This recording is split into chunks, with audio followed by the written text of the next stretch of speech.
দিবস, বিশ্ব ধরিত্রী দিবস পৃথিবীর প্রতি আমাদের দায়বদ্ধতা এবং মমত্ববোধকে জাগিয়ে দেওয়ার জন্য আমাদের সেই কথাগুলো হচ্ছে সিলেট বিভাগ জুড়ে চলছে পাহাড় টিলা কেটে ভূমি শ্রেণী পরিবর্তনের হিড়িক। কখনো রাতের আধারে, কখনো দিনে প্রকাশ্যে পাহাড় টিলার চিহ্ন নিশ্চিহ্ন করছে সংঘবদ্ধ ভূমিকেকরা। কোথাও হাউজিং এর নামে, কোথাও রিসোর্ট নির্মাণের নামে প্রভাবশালীরা জড়িয়ে পড়েছেন, যা নিয়ন্ত্রণে সম্পূর্ণরূপে ব্যর্থ স্থানীয় প্রশাসন। সিলেট বিভাগের মৌলভীবাজার, হবিগঞ্জ, সুনামগঞ্জ জেলার একাধিক উপজেলায় পাহাড় টিলা বিনাশের তথ্য সংবাদ মাধ্যমে নিয়মিত প্রকাশিত হচ্ছে। আবার বিভিন্ন স্থানে আমরা দেখেছি অভিযানও হচ্ছে, কিন্তু এসব অভিযান শেষে যে দায়সারা মামলা হয় তাতে পাহাড় টিলা নিশ্চিহ্ন করার ধ্বংসলীলা থামে না। সিলেট বিভাগের মধ্যে বর্তমানে পাহাড় টিলা ধ্বংসে সবচেয়ে এগিয়ে আছে সিলেট জেলা। জৈন্তাপুরের 50-এর পাহাড়মালা, গোয়েনঘাট, কোম্পানিগঞ্জ ও কানাইঘাটে পাহাড় টিলা কর্তন হচ্ছে পাথর উত্তোলনে, যা এখন খনিজ সম্পদ আহরণের নামে অভিহিত হচ্ছে। হাজার কোটি কোটি টাকার পাথর আহরণের কারণে এই পাহাড় টিলার বিনাশ কোনোভাবেই থামছে না। এদিকে গোলাপগঞ্জ, পেঞ্চুগঞ্জ ও দক্ষিণ সুরমা উপজেলায় স্রেফ জলাভূমি ভরাট ও মাটি বিক্রির জন্য টিলা কাটে একদল লোক। এরা টিলা বিনাশের জন্য টিলার মালিকদের সাথে চুক্তিবদ্ধ হয়। সিলেট সদর উপজেলা ও সিটি কর্পোরেশনভুক্ত ওয়ার্ড সমূহে 5 আগস্ট পরবর্তী সময়ে রাজনৈতিক প্রভাব ব্যবহার করে বিভিন্ন স্থানে টিলা কাটা চলছে। সিলেট মহানগরীর আশপাশ এলাকায় টিলাকে করা ও দ্বিতীয় টিলা ধ্বংসে বিগত সরকারের সময়ে রাজনৈতিক পান্ডাদের আশ্রয়ে সিন্ডিকেট গড়ে তুলেছিল।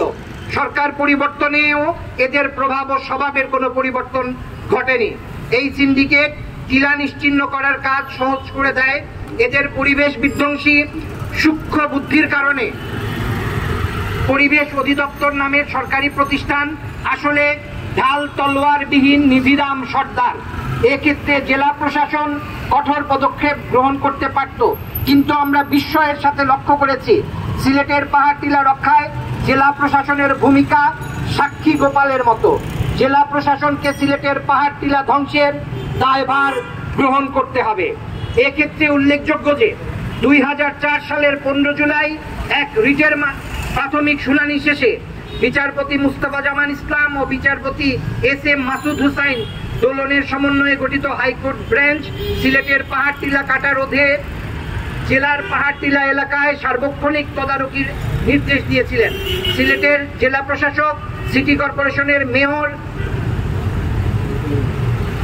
পরিবেশ অধিদপ্তরের সিলেট বিভাগের উপপরিচালক সহ বিবাদীদের প্রতি নির্দেশ দেওয়া হয়েছিল। একই সঙ্গে নির্দেশনা বাস্তবায়নে বিষয়ে 6 মাস পরপর উচ্চ আদালতে প্রতিবেদন দিতেও বলা হয়েছিল। হাকিম নড়লেও হুকুম নড়ে না, কিন্তু মহামান্য হাইকোর্টের এই নির্দেশনা মানা হচ্ছে না, যা আদালতকে অবজ্ঞা করা বলেই প্রতীয়মান হয়। আমরা লক্ষ্য করেছি সিলেটের বর্তমান জেলা প্রশাসক মহোদয় পাহাড় টিলা কাটা রোধে শুধু প্রতিশ্রুতি দিচ্ছেন, কার্যকর কোনো পদক্ষেপ গ্রহণ করছেন না। উপজেলা পর্যায়ে অনেক সৎ ও সাহসী তরুণ কর্মকর্তা রয়েছেন, তাদেরকে পাহাড় টিলা রক্ষায় কঠোর পদক্ষেপ গ্রহণের নির্দেশনা ও অনুপ্রেরণা দিতে হবে। আইন শৃঙ্খলা রক্ষাকারী বাহিনীর পদক্ষেপ জোরালো করতে সিলেটের পাহাড় টিলা রক্ষায় প্রয়োজনে সেনাবাহিনীর সহযোগিতা নিতে হবে। পাহাড় টিলা প্রকৃতি রক্ষার মধ্যে এই ধরিত্রীর সুরক্ষা, সুতরাং ব্যর্থতা নয়, সফলতা চাই, জোরালো পদক্ষেপ চাই।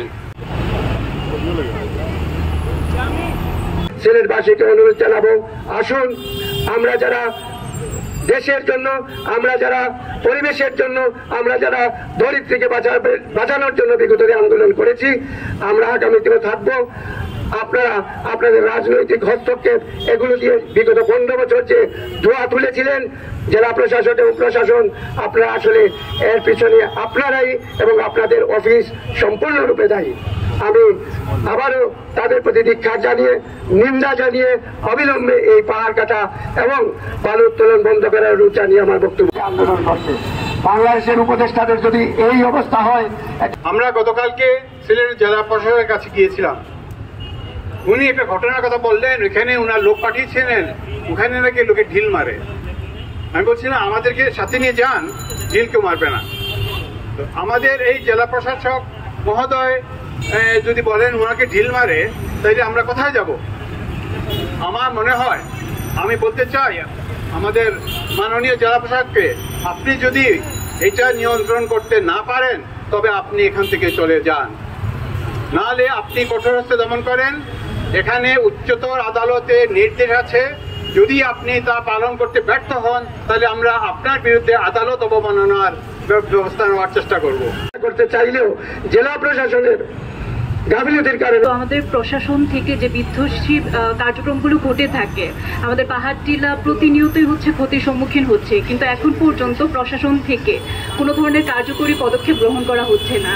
আমরা আজকে এখানে সমবেত হয়েছি ধরিত্রী দিবসে আমাদের দাবি জানাতে নয়, আমাদের প্রতিবাদ জানাতে, যেন হচ্ছে এই ধরনের বিধ্বংসী যে কার্যক্রমগুলো ঘটে থাকে তার বিরুদ্ধে হচ্ছে যথাযথ পদক্ষেপ গ্রহণ করা হয়, এবং আমরা এই পৃথিবীকে শিশুর বাসযোগ্য করে যেতে চাই। এরকম যদি চলতে থাকে আমাদের বাস্তু সংস্থানের যে স্বাভাবিক কার্যক্রম তা বিঘ্নিত হতে থাকবে, এবং আমরা প্রতিনিয়ত যেরকম হচ্ছে হুমকির সম্মুখীন হচ্ছি ভবিষ্যতেও হতে থাকবো।